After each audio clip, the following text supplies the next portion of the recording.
Hello friends, welcome back. In this video, we will add button for submitting and resetting our form. So let's add another div with a class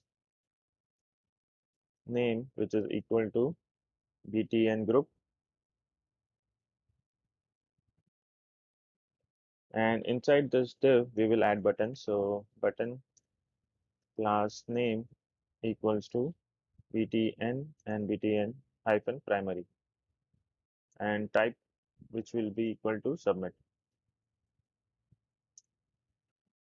And here we will add a property disable which is equal to not this dot state dot form valid. Okay, and here we need to close the button, and inside we will add submit.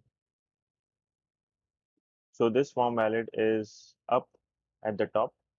So here if you can see form valid, it is false. So if the form is valid, then it will be opposite, means true. Okay, so now we will add one more button for resetting. So button class name which is equal to btn danger, and here we will add on click event.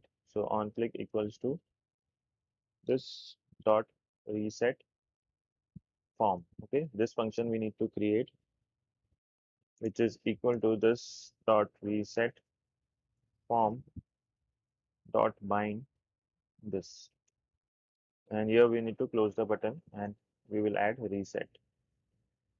Let's save this, and we will create the form. Sorry, we will create this function. So let's copy this, and up at the top before the render we will add this function name,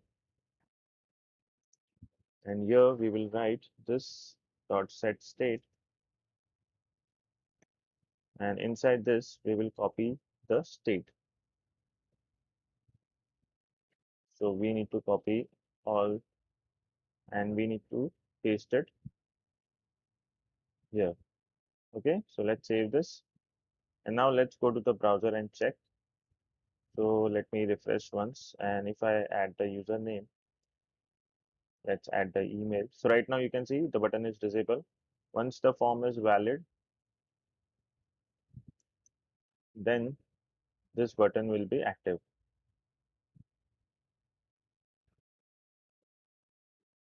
So now you can see the button is active. Okay, so let me refresh and let's test the reset button. So